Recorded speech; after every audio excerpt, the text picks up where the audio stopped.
Well, recently we viewed a documentary film that brought together information that has been known for centuries, but with some newer findings that shoot a lot of holes in the traditional route of the Exodus.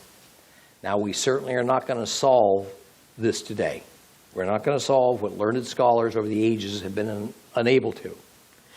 However, as the Red Sea crossing and the route of the Exodus is one of the most fascinating events in the Bible, I also don't want to skip over it. So we're going to discuss that a little further today. But first of all, let's continue with Exodus chapter 13. We're going to reread the last few verses of that chapter, starting at verse 17. So, on page 74 of your complete Jewish Bible, we're going to look at Exodus 13, verse 17 to the end. Exodus 13, verse 17 to the end. After Pharaoh had let the people go, God did not guide them to the highway that goes through the land of the Plishtim, that's Philistines, because it was close by. God thought that the people, upon seeing war, might change their minds and return to Egypt. Rather, God led the people by a roundabout route through the desert by the Sea of Suf. The people of Israel went up from the land of Egypt fully armed. Moses took the bones of Joseph with him, for Joseph had made the people of Israel swear an oath when he said, God will certainly remember you, and you are to carry my bones up with you away from here. They traveled from Sukkot and set up camp in Etam, at the edge of the desert. Adonai went ahead of them in a column of cloud during the daytime to lead them on their way, and at night in a column of fire to give them light. Thus they could travel both by day and by night. Neither the column of cloud by day nor the column of fire at night went away from in front of the people.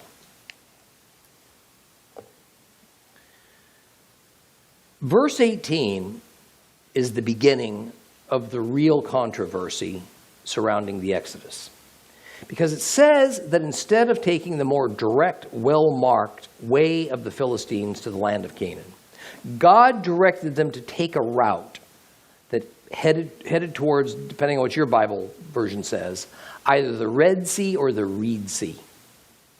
Now, the Hebrew word for this body of water is Yam Suf. Yam means sea, and Suf means reeds or papyrus. In the original Hebrew text, the wording is Sea of Reeds. However, in the Septuagint, which is the Greek translation of the Hebrew Bible, the words are Red Sea. So this is partly where the controversy comes from. Now further, verse 18 says literally that the people went on a roundabout way to Canaan, and that this route would be the way of the wilderness. Now follow me here, because this is the first step in helping to unravel the mystery of the route of the Exodus. Just as there was a north-south, 1,000-mile-long superhighway of trade and travel that followed along the Mediterranean coastline, it was called the Way of the Philistines. There was also a 200-mile east-west trade route that was called the Way of the Wilderness. The Hebrew word used for way in both names, the Way of the Philistines, the Way of the Wilderness, is derech, and it means road or path. Why so many translators chose to make correctly the Way of the Philistines the formal name for a known trade route going from Egypt to Canaan, but they refused to accept the Way of the Wilderness as the formal name for a well-known east-west trade route across the Sinai is a mystery to me. Okay. Why would so many excellent scholars intentionally make the phrase, the Way of the Wilderness, out to be some kind of a general direction rather than the precise name of a long-established ancient trade route that it is?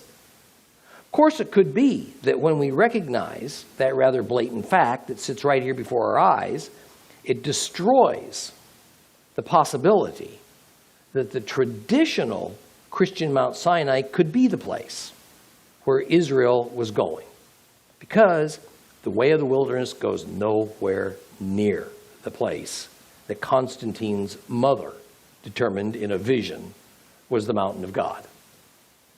Something she did in the 4th century AD, something the Jews did not agree with. Now in verse 19, we get a poignant reminder of Israel's past when it states that the Israelites took with them Joseph's bones. More accurately, they took with them Joseph's mummified body, because Genesis says he was buried in the Egyptian way, and that was mummification.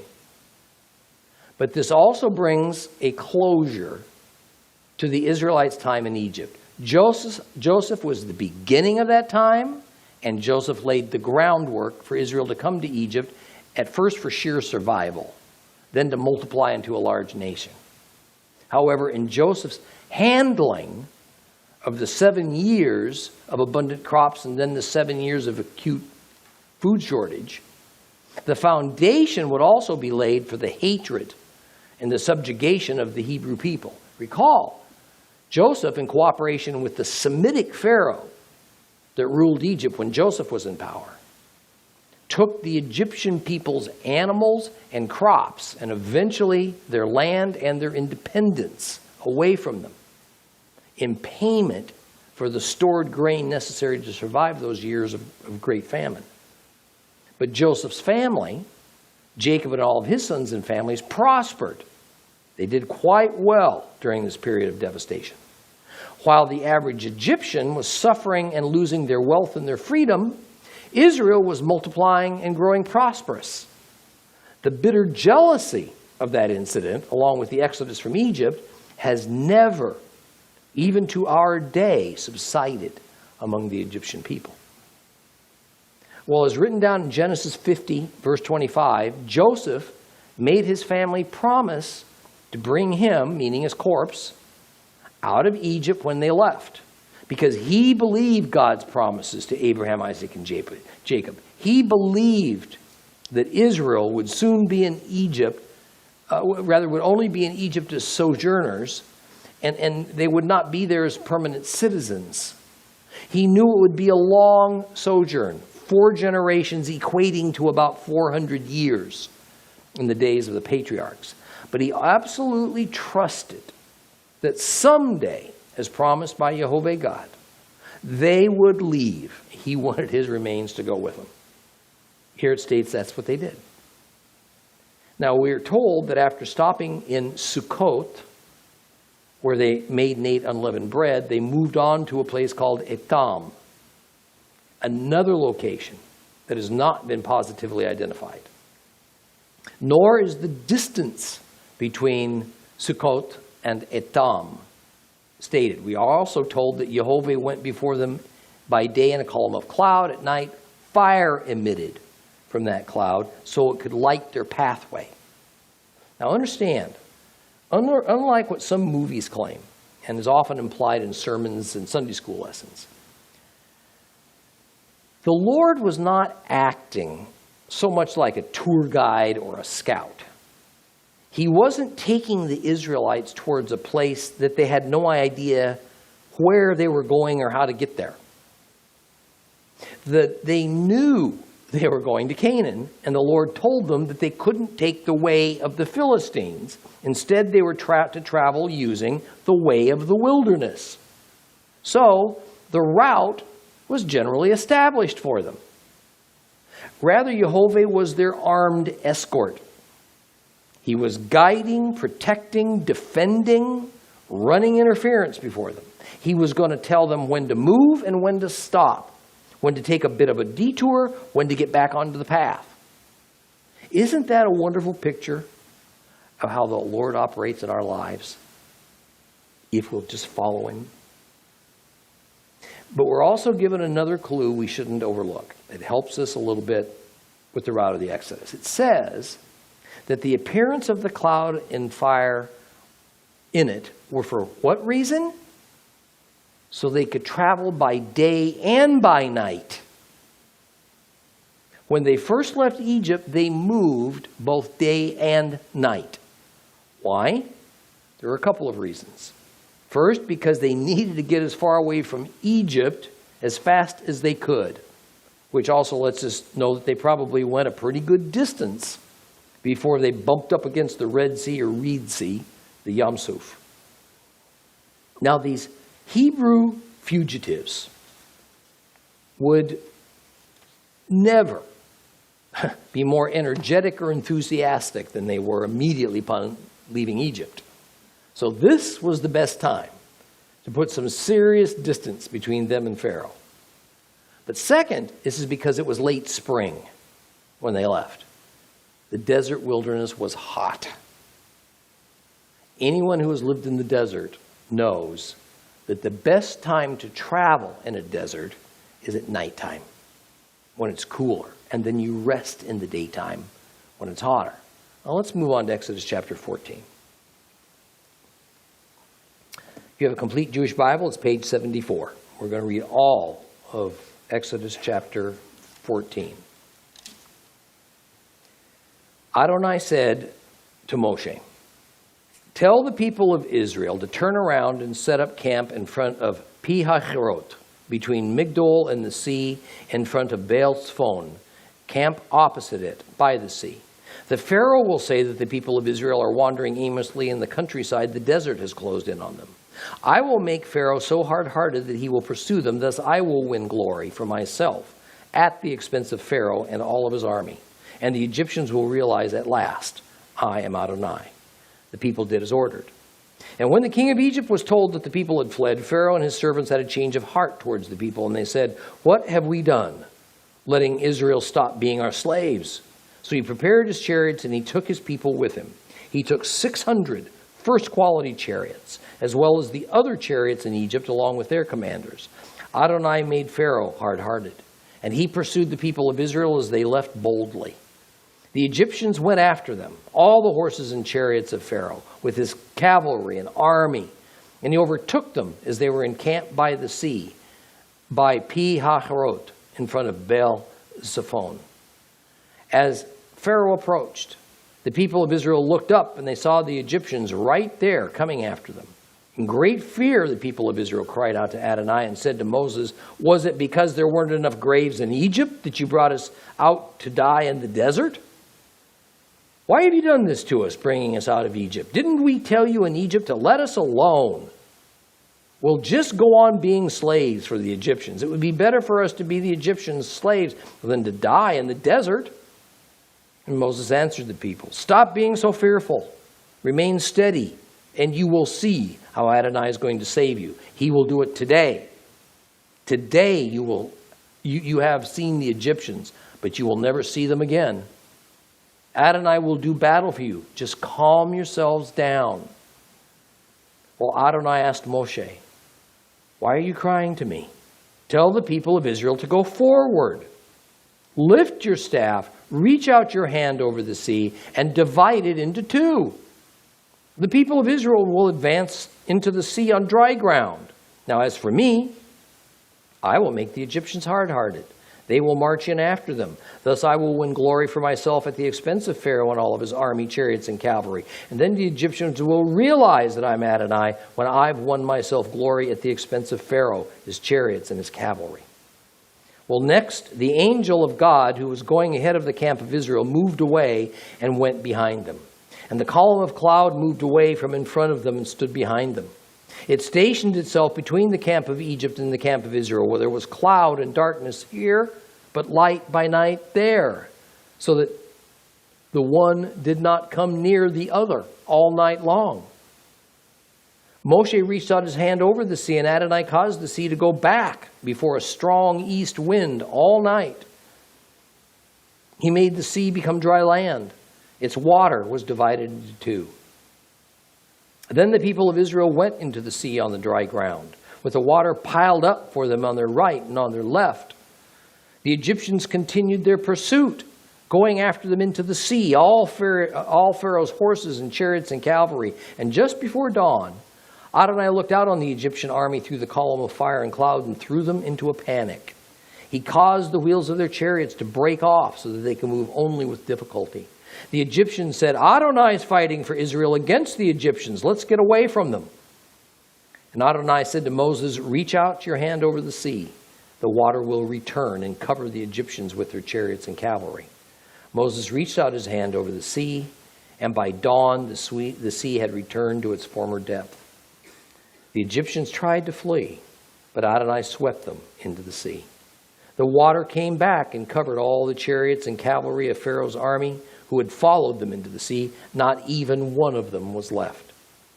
But the people of Israel walked on dry ground in the sea with the water walled up for them on their right and their left. On that day, Adonai saved Israel from the Egyptians. Israel saw the Egyptians dead on the shore. And when Israel saw the mighty deed that Adonai had performed against the Egyptians, the people feared Adonai. And they believed Adonai and in his servant, Moshe. That has got to be one of the great scenes in all the Bible. Now, after viewing that video, I hope you're all here to see it, of the Exodus crossing in the mountain of God, I hope the stage is now well set for moving into matters of chapter 14. I think enough was covered in that video. We don't have to spend too much time going over details that involve, to a degree, speculation. Chapter 14 opens with Jehovah giving Moses an instruction. Turn back and encamp at a place called Pi-hahirot, which means mouth of the channel, or in this case, mouth of the gorge. And we learn that this Pi-hahirot was at the edge of the Red Sea. What the plain language of these opening verses tell us is the Israelites were heading in one direction, but then God had them turn around and backtrack somewhat and go into a different direction altogether. Now, what would result is that the Pharaoh heard the Israelites were wandering aimlessly in the desert wilderness, that is, in the Sinai Peninsula. First question, how is it that Pharaoh would know where they were going and where they were at any given time? Undoubtedly, the Pharaoh had instructed the commanders of the military outposts that Egypt operated throughout the Sinai that they were to follow the Israelites and report back. This would have been an easy task. Come on, you don't hide a horde of 3 million people, hundreds of thousands of animals walking along dusty trails. I mean, rest assured, they were not blazing a new trail. They were taking the well-known routes, and even a detour would have been awfully easy to detect. So as the Israelites took that same route across the Sinai that Moses used to flee from Egypt to Midian some 40 years earlier, it was a very simple task for Egyptian scouts to follow and report the route of the Israelites back to the Pharaoh. Reporting back to Pharaoh was accomplished probably via smoke signals, signal fires reflecting light off of shiny objects. They did all those different systems back then. And these systems of sending messages across large distances had been in use for centuries prior to the Exodus. It was nothing new. It wouldn't have taken but a very few hours for a scout following the Israelites to have had his message relayed and then put into the hands of the Pharaoh.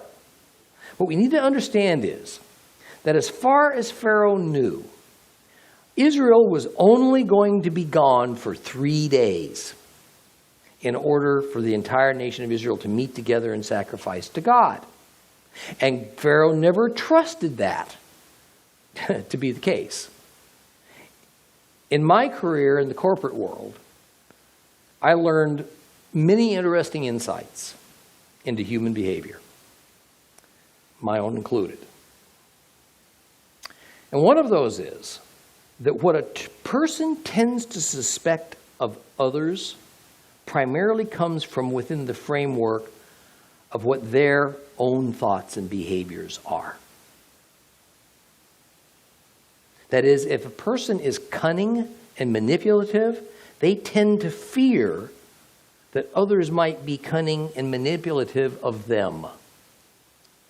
If they are by nature people who aren't true to their word, their fear is others will not be true to their word. Pharaoh knew what he'd do if he was in Moses' shoes, asking for his people to leave.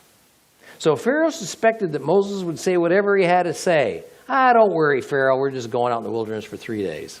We'll be right back. And that was in order to get what he wanted.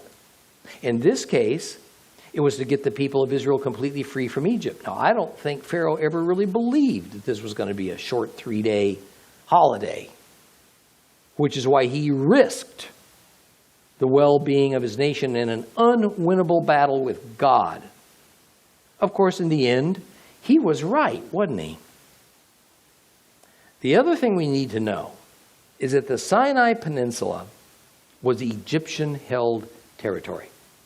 Much like Alaska was U.S. territory before it became a state, the Sinai wasn't a part of Egypt proper, but it was controlled by Egypt. Alaska was important to the U.S. for 2 reasons. It was a source of natural resources, oil, and as a strategic military buffer between North America and the Soviet Union. Again, it was the same for the Sinai. The Sinai was mined by Egypt as a source of copper, and it provided a rather substantial geographic buffer between Egypt and the Middle Eastern nations that were constantly trying to gain the upper hand over one another and over Egypt. So until Israel had crossed over the Sinai, either onto the Arabian Peninsula to the east or to the land of Canaan to the north, they were still on Egyptian territory, and this made them vulnerable. Now, this was, of course, why Pharaoh was free to send his soldiers after Israel, because if Sinai had been controlled by some other nation, well, the presence of Egyptian soldiers would have meant war with whatever nation was claiming control of it. In verse 3, the word came back to Pharaoh that Israel seemed to be confused in their route. Now they were closed in by the wilderness. Now, these are not euphemisms. Wherever Israel was, they were traveling through a landscape that had them closed in, a place that, from a strategic military point of view, had them trapped. Now, what kind of terrain could trap the Israelites? Well, certainly not flat, open desert expanses. If you remember that video, we saw that this could only be something like a large gorge, a dry waterway that had cut through the rocky hills on the eastern part of the Sinai Peninsula. It had to be a route that had one way in, one way out. No ability to escape in any other direction. Now, this is not speculation. For certain, this was the case, because the book of Exodus plainly says so. Any legitimate speculation only concerns where exactly that place was. Now, we are reminded in verse 4 of something that is a constant theme of Exodus. It is that one of the primary purposes of God striking Egypt in all manner was so that he would be glorified, and that the Egyptians would know that it was Jehovah who had the power to do these things. Pharaoh is now informed of what he had suspected all along. Israel was well on its way to permanent relocation. Now, of course, this infuriated Pharaoh because he felt duped. Obviously, he had held out the barely flickering hope that Israel would return after 3 days. He really didn't want to risk another round with Moses and with God. Yet simply by the amount of time Israel was gone and the direction of their route, it was evident they weren't coming back. So he sent his army after the Israelites. Now, was it that Pharaoh meant to destroy Israel? No. Certainly as retribution and a demonstration of his control, he would have killed thousands of them. But his goal was to get them back to Egypt, back into slave labor and servitude to him. I mean, we're told that not only did he send some sort of special division of 600 chariots after the Hebrews, but also other divisions of every kind of chariots. Archaeology and Egyptology have shown that Egypt used different kinds of chariots in what was very likely what's known as the 18th dynasty period. This was characterized by using a variety of 4- and 6-spoke chariot wheels. This unusual use of 2 different types of chariot wheels occurred only during a very narrow slice of history in Egypt. And that was during the generally accepted time of the Exodus, around the 14th century BC. And we're also told that the Pharaoh himself went with his army. Now, let's not overlook a vital ingredient to Pharaoh giving chase to Israel. Jehovah hardened Pharaoh's heart. Now, we've encountered this before. Why would Jehovah do that? To draw the Egyptians to destruction. That was his plan. After the Egyptian army is destroyed at the Red Sea, it's going to be 300 years before we hear them troubling Egypt again. This drawing of Pharaoh to destruction like a moth to a flame is a pattern that's going to repeat at Armageddon. It was utterly senseless for this Pharaoh to take this suicidal action. I mean, his own magicians and sorcerers over and over again said, this God is just too strong for them. But Pharaoh was so blinded with rage and with pride, with hatred, that he went against all wisdom. Some of that hatred was caused by Pharaoh's own evil inclination. But some was also caused by the Lord so that his purposes would be achieved. Well, now it's time to fast forward to an era that I'm reasonably certain is literally just around the corner. Now, I don't know if this time is a month from now. I don't know if it's a year from now. I don't know if it's 10 years or more. But I have little doubt that most of us in this room will live to see the events talked about in Ezekiel chapters 38 and 39. Because we are in the midst of watching Ezekiel's prophecy of Ezekiel 36 and 37 occur as I speak. So please, open your Bibles to Ezekiel chapter 38. Ezekiel chapter 38. If you have a complete Jewish Bible, it's going to be on page 692. Ezekiel chapter 38.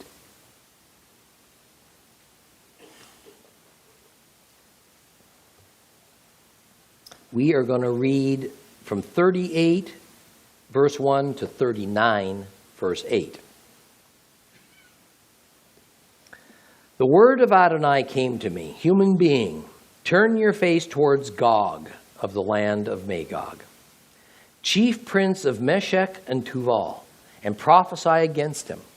Say that Adonai Elohim says, I'm against you, Gog, chief prince of Meshech and Tuval. I will turn you around and put hooks in your jaw and bring you out with all your army, horses and horsemen, all completely equipped, a great horde with breastplates and shields, all wielding swords. Paras, Ethiopia, and Put are with them, all with breastplates and helmets. Gomer, with all its troops. The house of Togarmah, with the far reaches of the north, with all of its troops. Many peoples are with you. Prepare yourself, get ready, you all your crowd gathered around you, and take charge of them. After many days have passed, you will be mustered for service. In later years, you will invade the land which has been brought back which has been brought back with the sword, gathered out of many peoples the mountains of Israel. They had been lying in ruins for a long time. But now Israel's been extracted from the peoples, and all of them are living there securely. You will come up like a storm. You will be like a cloud covering the land, you and all your troops, and many other peoples with you. Adonai Elohim says, when that day comes, thoughts will well up in your mind, and you will devise a sinister scheme. You will say, I'm going to invade this land of unwalled villages. I will take by surprise these people who are at peace, living securely, all in places without walls, bars, or gates. I will seize the spoil and take the plunder. You will attack the former ruins that are now inhabited. Come against the people gathered from the nations, who have acquired livestock and other wealth and are living in the central parts of the land. Sheva, Dedan, all the leading merchants of Tarshish will ask you, have you come to seize the spoil? Have you assembled your hordes to loot, to carry off silver, gold, livestock, and other wealth, to take much plunder? Therefore, human being, prophesy. You tell Gog that Adonai Elohim says this, won't you be aware of it when my people in Israel are living in security? You will choose just that time to come from your place in the far reaches of the north, you and many peoples with you, all of them on horseback, a huge horde, a mighty army, and you will invade my people Israel like a cloud covering the land. This will be in the Acharit Hayamim, the world to come, rather the end times. End times. That's what this is talking about. Later days, latter days. And I will bring you against my land so that the Goyim will know me. When before their eyes I'm set apart as holy through you, Gog. And Adonai Elohim says, I spoke of you long ago through my servants, the prophets of Israel. Back then they prophesied for many years that I would have you invade them. And when that day comes, when Gog invades the land of Israel, says Adonai Elohim, my furious anger will boil up. In my jealousy and my heated fury I speak. When that day comes, there will be a great earthquake on the land of Israel, so that the fish in the sea, the birds in the air, the wild beasts, all the reptiles creeping on the ground, every human being living there in the land will tremble before me. Mountains will fall, cliffs will crumble, every wall will crash to the ground. I will summon a sword against him throughout all my mountains, says Adonai Elohim. Every man will wield his sword against his brother. I will judge him with a plague and with blood. I will cause torrential rains to fall on him, his troops and the many peoples with him, along with huge hailstones, fire, and sulfur. I will show my greatness and my holiness, making myself known in the sight of many nations. Then they'll know that I am Adonai. On to chapter 39. So, you, human being, prophesy against Gog. Say that Adonai Elohim says, I'm against you, Gog, chief prince of Meshech and Duval. I will turn you around, lead you on, and bring you from the far reaches of the north against the mountains of Israel. But then I'll knock your bow out of your left hand and make your arrows drop from your right hand. You will fall on the mountains of Israel, you, your troops, and all the peoples with you. I will give you to be eaten up by all kinds of birds of prey and wild animals. You will fall in the open field, for I have spoken, says Adonai Elohim. I will also send fire against Magog and against those living securely in the coastlands. Then they will know that I'm Adonai. I will make my holy name known among my people Israel. I will not allow my holy name to be profaned any longer. Then the Gentiles will know I am Adonai, the Holy One in Israel. Yes, this is coming. It will be done, says Adonai Elohim. This is the day about which I have spoken.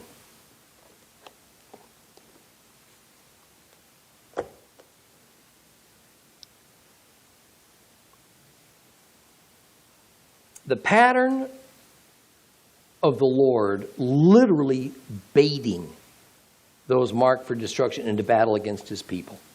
A battle in which the Lord, by his supernatural might, will defeat the enemy is repeated right here in Ezekiel. Just as Pharaoh was so obsessed with Israel that all reason was thrown to the wind, so will all these nations mentioned in these verses of Ezekiel not be able to control themselves. Between their own evil thoughts and their plans, and the Lord setting their plans into their minds like concrete, destruction is their destiny. It is guaranteed. Please see the bittersweet truth in this. The Lord will mark some for life and some for death. Some will be a ransom for others. The Lord will make distinctions and He will choose sides.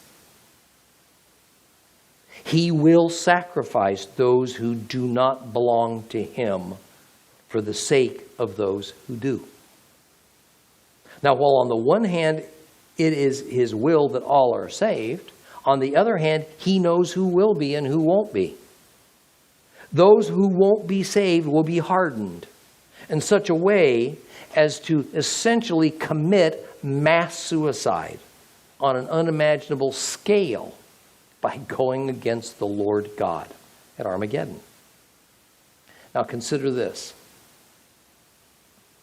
Who in our world today loves death so much that they would happily die?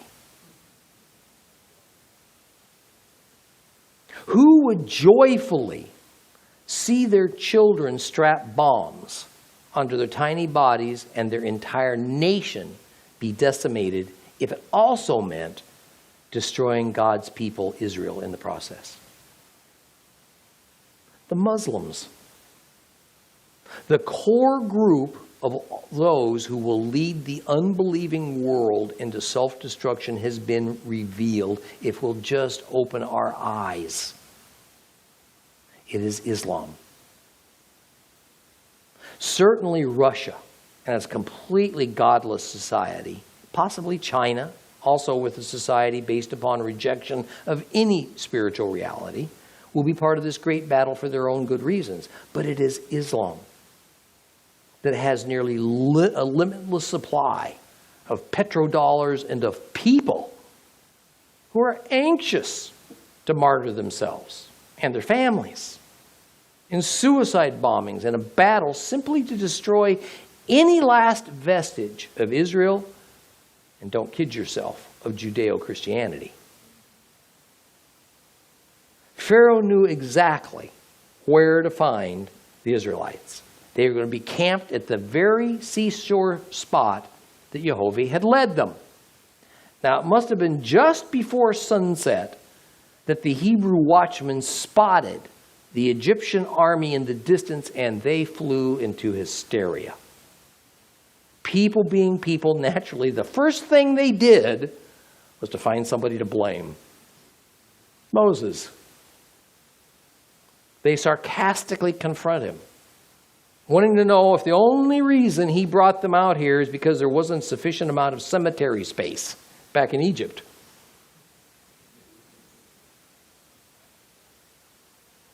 If Moses didn't know before he left Egypt, he knows now that in the unlikely event they survive Pharaoh's army, this group of people wasn't going to bring him very much joy.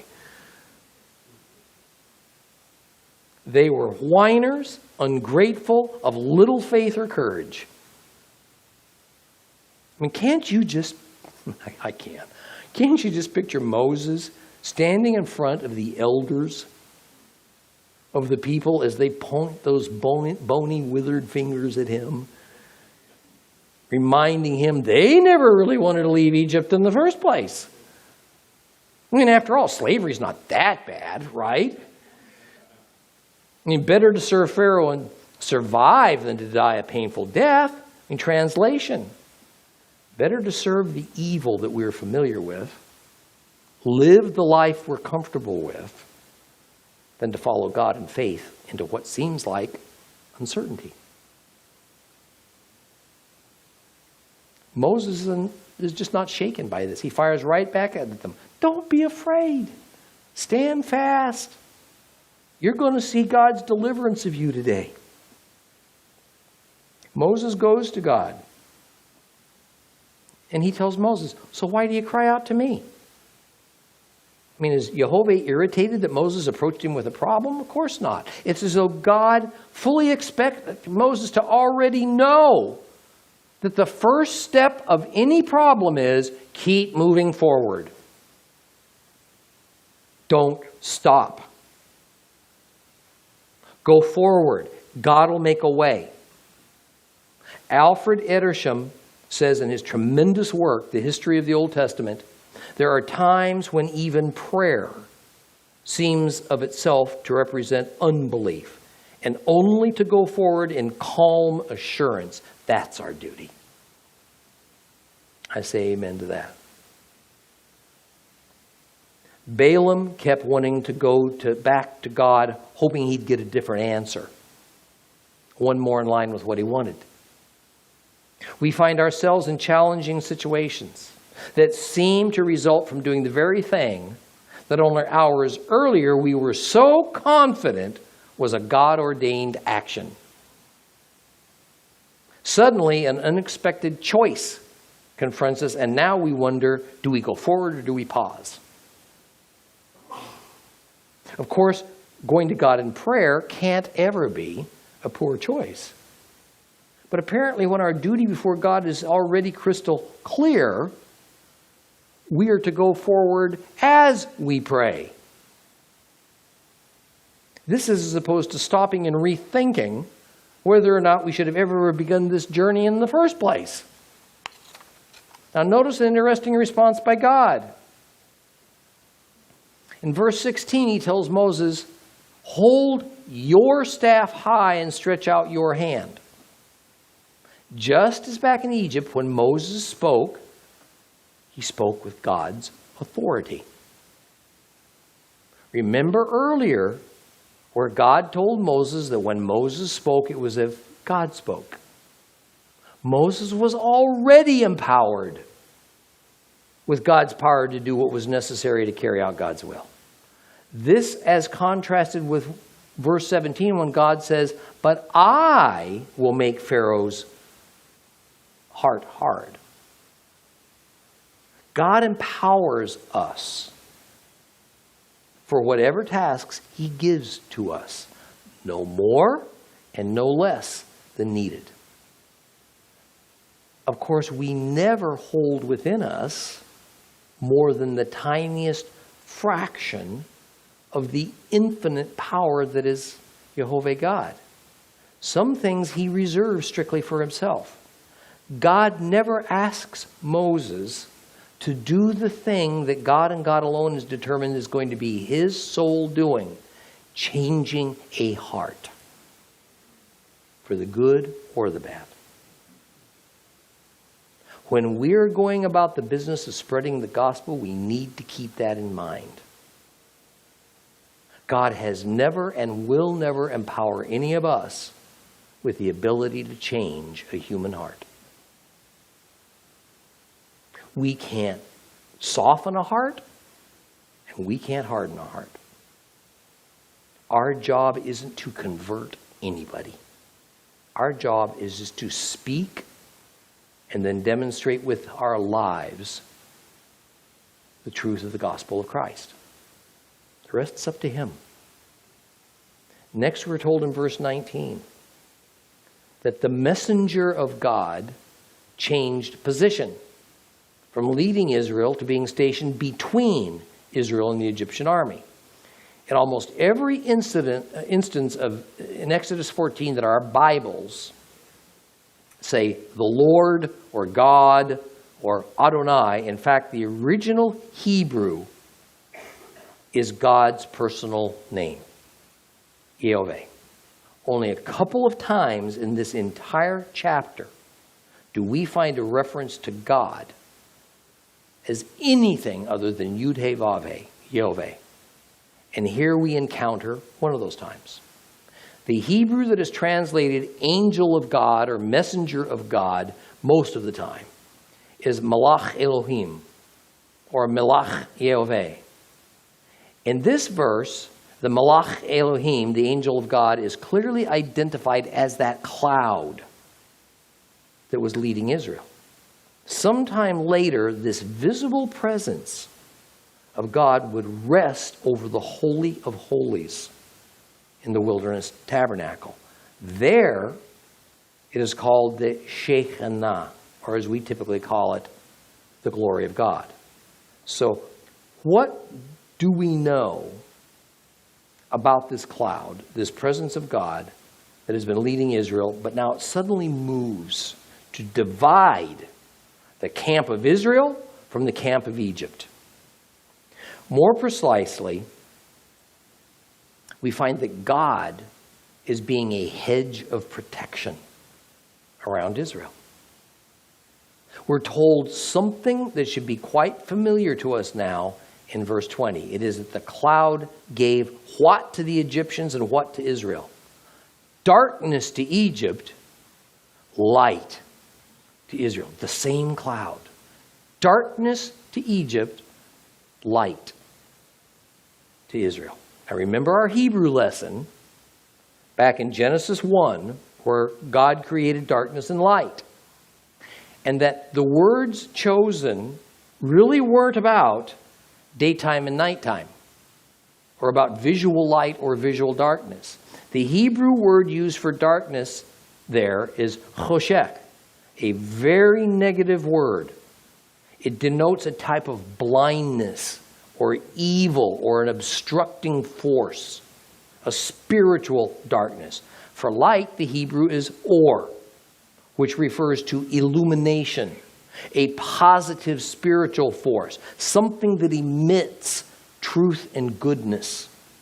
Now, these terms aim towards something that is far more than merely the presence or absence of a visible light, like from a light bulb or from an oil lamp or even from a star that is at the center of our own solar system, the star we call the sun.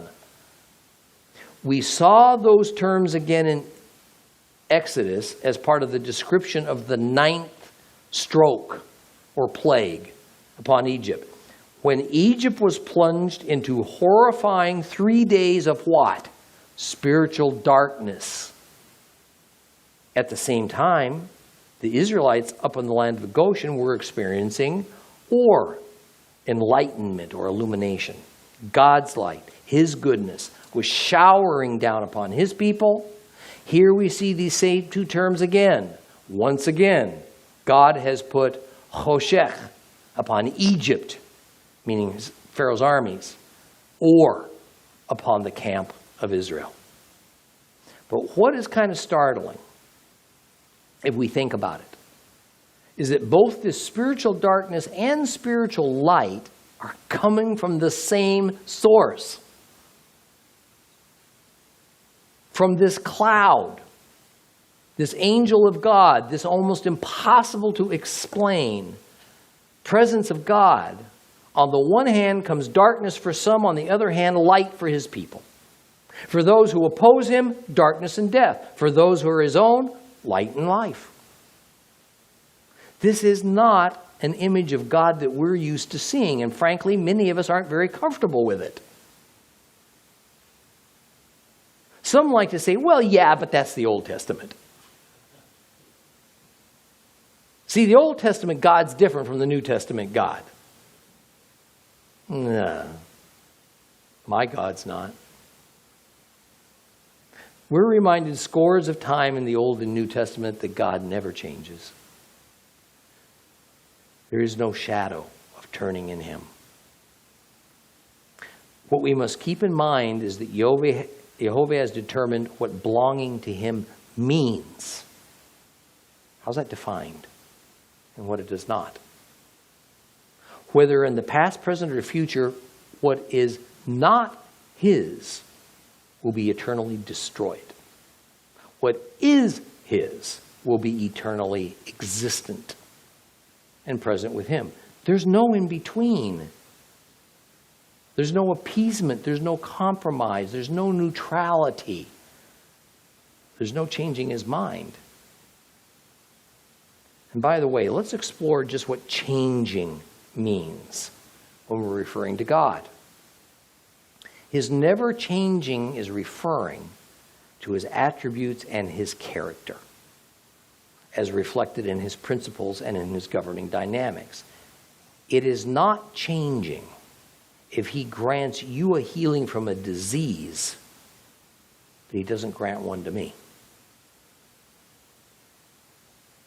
It is not changing that God instructed Joshua to kill or drive out all those who occupied the land that he set aside for his people, but does not instruct Jesus to drive out and kill the Romans who occupied the Holy Lands.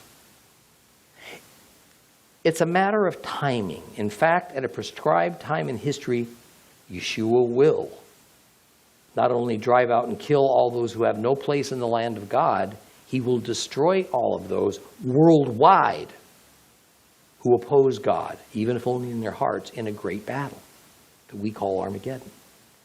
Well, now in verse 21 comes one of the, if not the most, dramatic moments in the entire Bible, the parting of the Red Sea. Israel's trapped on an enormous beach. The Yam Suf on the one side, the Egyptians on the other, and they see their destination of refuge on the other side of these impassable waters, but there's no natural means to even get there. Israel braces for the worst, and they begin to mourn because they know that it's going to be death for some and a return to slavery for the remainder. But the Lord is going to make a way where there is no way. Moses stretches out his hand, and the process of dividing the deep sea that blocks the Israelites begins. An east wind begins to blow. Now, please remember, back to our first day together, many months ago, years ago for some, when I told you to watch out for the word east. Whenever you see the word east, underline it. Because you're going to find that east always has significant spiritual implications. And often it involves the presence of God or a miracle. Now, all night the east wind blows, the waters split. The sea bottom is dried. It's made firm and passable for 3 million refugees sitting trapped on the beach at the other side of the sea to cross over. Now, I'm convinced that this great horde was about to pass through what we today call the Gulf of Aqaba.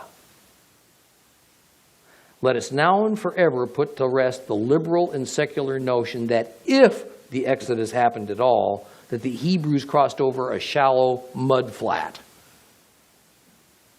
back up on the edge of the land of Goshen. Because if that's true, then the biblical account of the Exodus is a gross exaggeration at the least, or a fantasy at the worst. We are told in the Torah that walls of water built up on their right and on their left, and that after the Israelites walked through this dried sea bottom, that the Egyptians pursued, and the waters returned, and it drowned every last Egyptian soldier. It must have been that the Israelites crossed in the wee hours of the morning before daybreak. Otherwise, the Egyptians, even from a distance, would have seen all this happening. It was a several-hour journey for all those people to get across. A distance of around 8 miles. But once his people were safely on the other side, God suddenly broke his light upon the darkness that had entangled and immobilized Egypt for several hours and kept them from attacking Israel. And as the Egyptians realized what had happened, and they set out in hot pursuit of Israel, something threw a panic into them.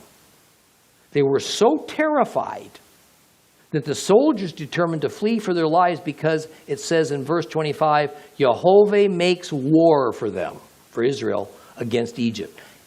Egypt now knew God's glory, but not one lived to tell about it.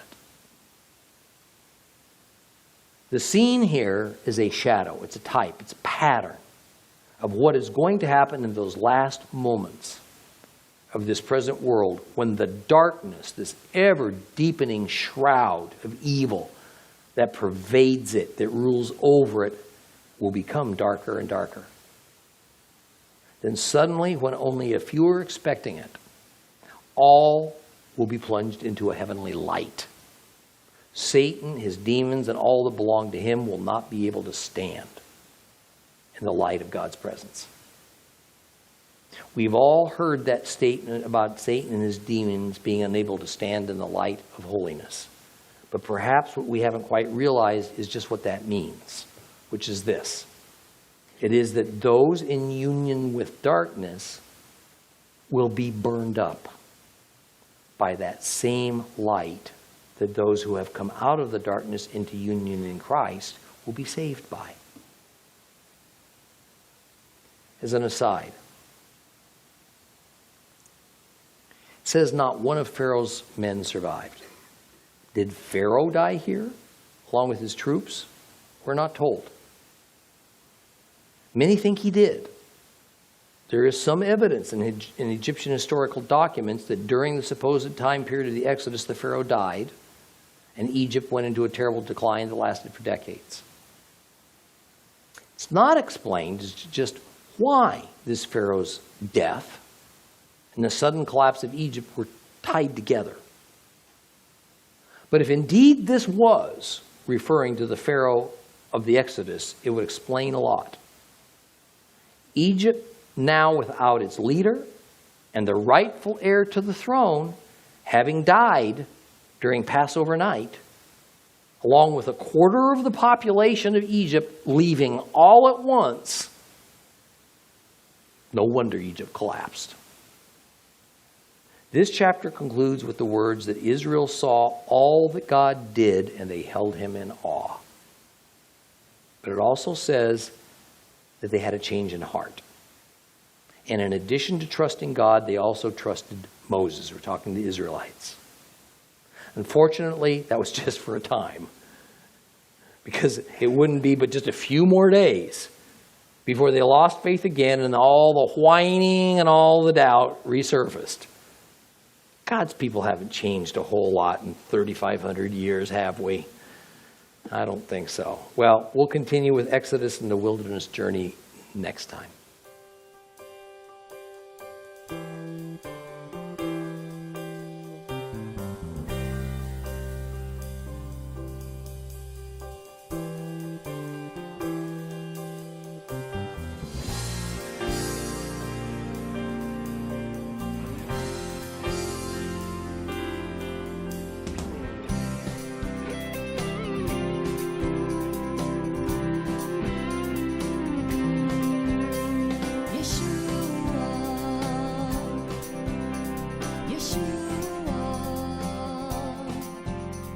Yeshua.